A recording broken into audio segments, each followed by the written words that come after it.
मुरादाबाद के नगर पंचायत भोजपुर के AIMIM party के नगर अध्यक्ष शराफत अली और उनके सभी पार्टी से जुड़े कार्यकर्ताओं ने आज देश में होने वाले हिंदू मुस्लिम एकता के बारे में बात की।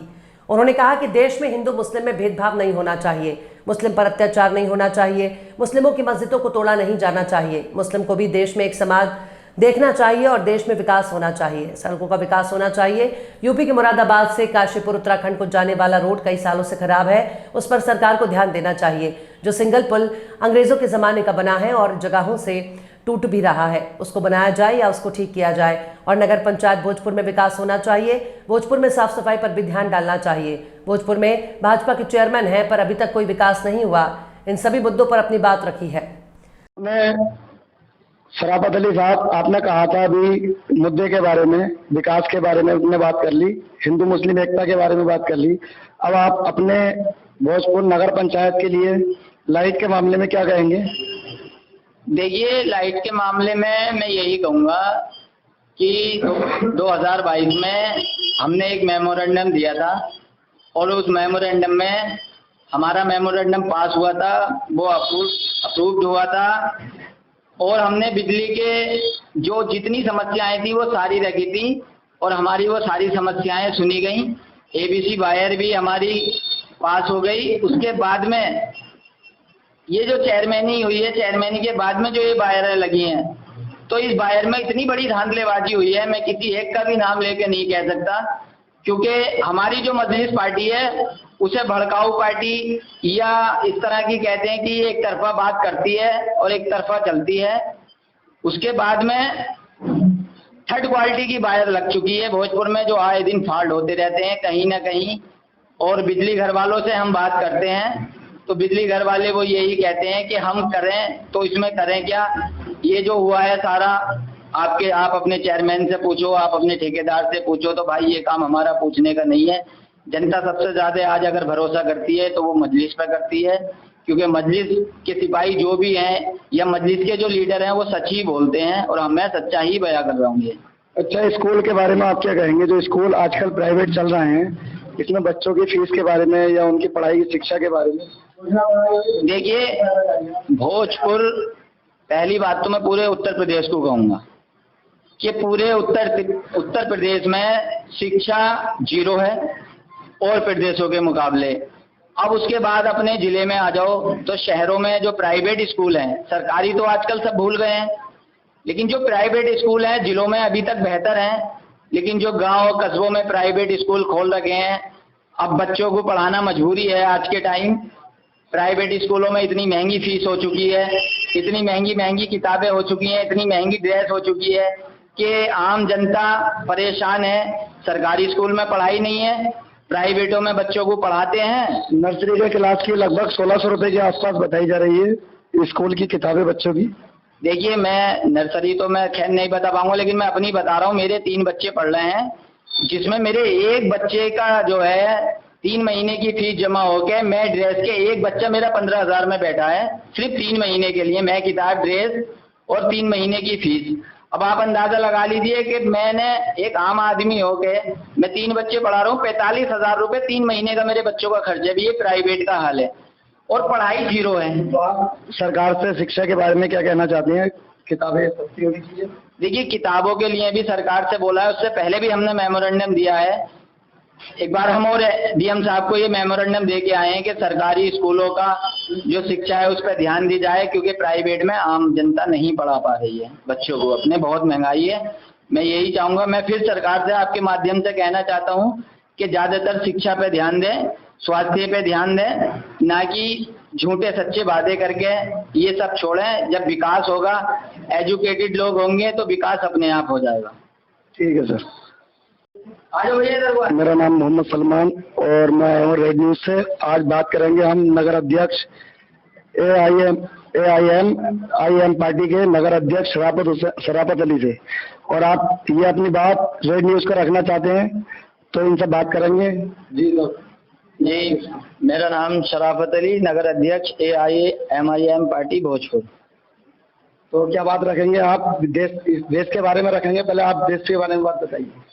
देखिए, देश के बारे में क्या बात रखें, देश के तो हम नागरिक हैं और देश तो बहुत जमाने से चलता हुआ आ रहा है। अगर हम कोई मुद्दा रखते हैं या आज के टाइम जो हमें दिक्कत आ रही है हमारे देश में, वो मौजूदा सरकार से आ रही है। अच्छा, तो भाजपा सरकार से आपको दिक्कत आ रही है, तो जैसे आप बता सकते हैं कौन कौन सी दिक्कत आ रही है आपको? नहीं, भाजपा सरकार का कोई हम ऐसे पर्सनली अटैक नहीं कर रहे कि हमें भाजपा सरकार से दिक्कत आ रही है। अब हमें, हमारी पार्टी को मुस्लिम पार्टी माना जाता है और मुस्लिम पार्टी भी है, लेकिन ये दलित, पिछड़े और मुसलमानों के लिए, सभी के लिए काम करती है। और इस बार जो ट्रेंड चला था कि इंडिया गठबंधन ने जो गठबंधन करके सारे मुस्लिमों को ठगा है, उसका हमें फैक्ट अभी तक नजर तो आया नहीं है। इसमें भी बीजेपी वही काम कर रही है जो पहले कर रही थी। अब मुझे लग रहा है इंडिया गठबंधन के जाने के बाद और ज्यादा कर रही है। अच्छा, तो अभी आपने 2-4 दिन पहले कोई मुद्दा उठाया था एसडीएम कार्यालय में, तो किस बात पर मुद्दा उठाया था आपने? वो हमने कोई मुद्दा नहीं उठाया था, वो हमने सरकार के खिलाफ धरना प्रदर्शन किया था। और वो धरना प्रदर्शन इस तरह से इन चीजों के खिलाफ था। नंबर 1, मॉब लिंचिंग के खिलाफ, जो 20-50 का झुंड होके एक एसआर के नाम के नारे लगवाता है, और अगर नारे नहीं लगाए मुस्लिम तो उसे मार दिया जाता है, या टोपी दाढ़ी देख के उसे पूछा नहीं जाता, मार दिया जाता है। कोई आधा किलो 1 किलो अगर मीट भी लेके अपने खाने के लिए आ रहा है तो उसी चीज को लेके मार दिया जाता है। ये मुद्दा हमने मॉब लिंचिंग के खिलाफ उठाया था। अच्छा, और राष्ट्रपति के लिए हमने ये ज्ञापन दिया था कि इस पे ध्यान दिया जाए। तो मतलब मुसलमानों को एक जैसा नहीं समझा जा रहा था? नहीं, इसमें सोतेलापन हो रहा है, इसमें बहुत भेदभाव है। मुसलमान को तो कुछ समझा ही नहीं जा रहा। मुसलमान तो इस समय पिछड़ी जाति, दलित से भी बदतर हो चुका है आज के टाइम। और पहले जो नारा लगता था कि हिंदू मुस्लिम भाई भाई, आजकल देखिए वो मोदी जी का वो नारा बेकार था कि सबका साथ, सबका विकास, सबका विश्वास, ऐसा कुछ देखने को नहीं मिल रहा। अब आप ये देख लीजिए कि मुसलमान का जहाँ भी नाम आता है मॉब लिंचिंग के तौर पे होता है। मुसलमानों की मस्जिदें तोड़ी जा रही हैं, मुसलमानों की दरगाहें तोड़ी जा रही हैं। जो दादा परदादा के जमाने से था वो सारा तोड़ा जा रहा है। अभी आपने देखा होगा औरंगाबाद में, महाराष्ट्र में, एक कुल्हाड़ जिला या कस्बा करके है, वहां पे एक मस्जिद तोड़ी गई है। जो अयोध्या में मस्जिद जिस तरह से तोड़ी गई थी, वीडियो बना के हथौड़ों से और उससे वही हुड़दंग मचा के कुछ हुड़दंगियों ने उसी तरह से जो है वो मस्जिद तोड़ी है। तो क्या ये सरकार की नजर में नहीं है? अभी आपने जो धरना दिया था उसमें आपकी बात रखी गई कि नहीं एसडीएम साहब? नहीं, एसडीएम साहब ने हमें आश्वासन दिया है इस चीज को लेके।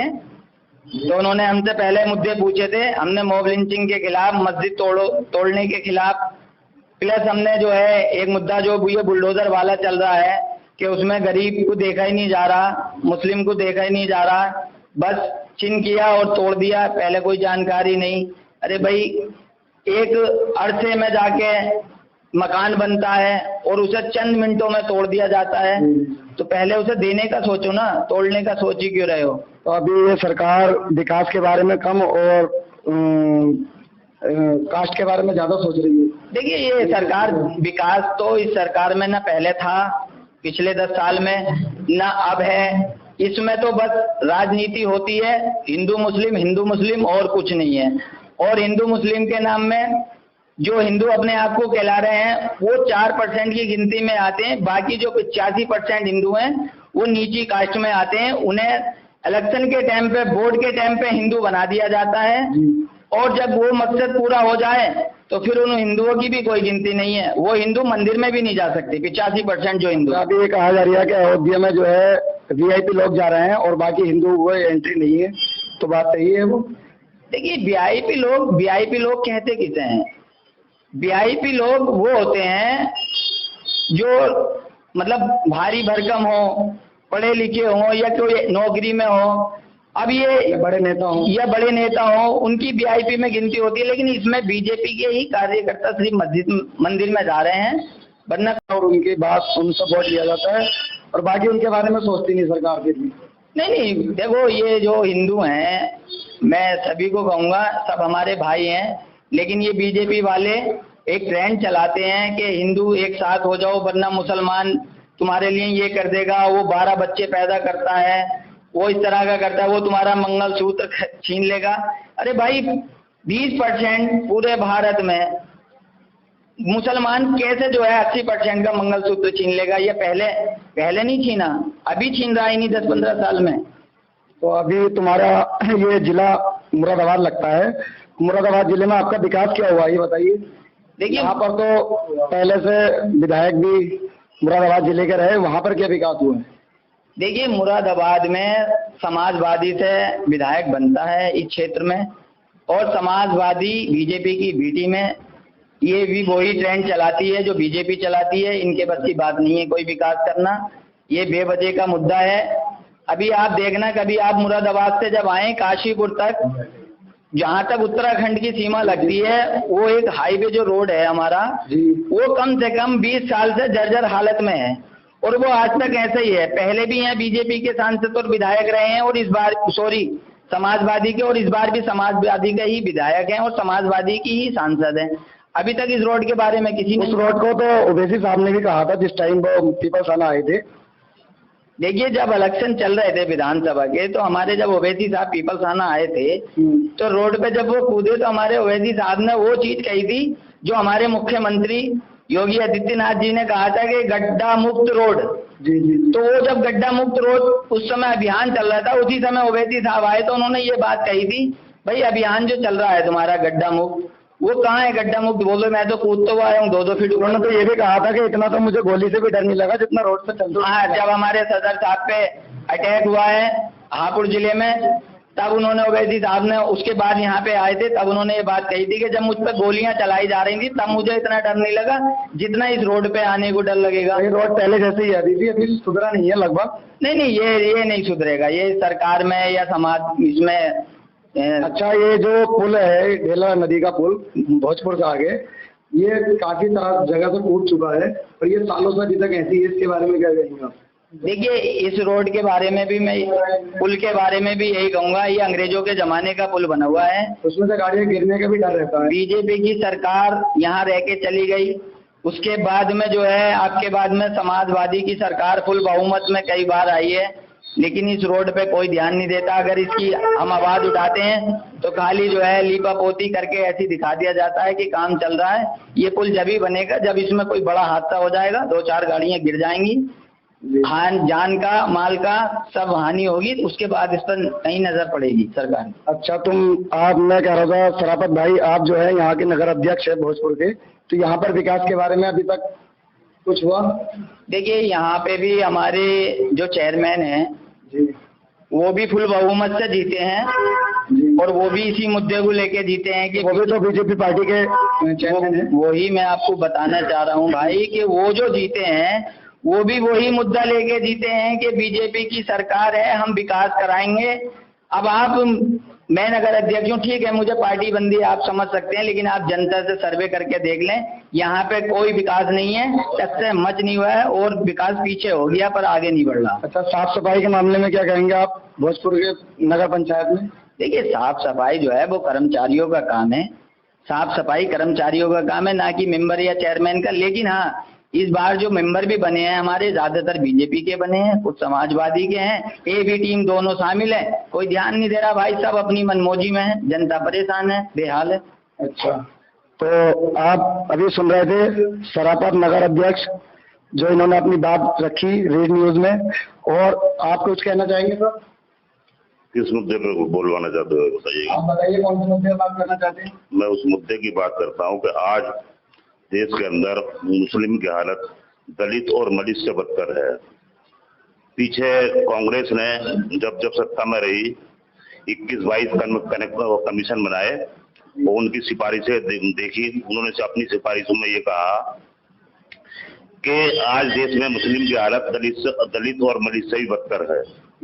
उस पर भी कोई कानून नहीं बना पाई, कांग्रेस हो, समाजवादी हो या कोई भी हो। मैं आपको बताऊं, आज जगह जगह मुसलमान पिट रहा है, सिर्फ इसी वजह से कि 21-22 कमीशन जो बने थे उनकी सिफारिशों को नहीं माना।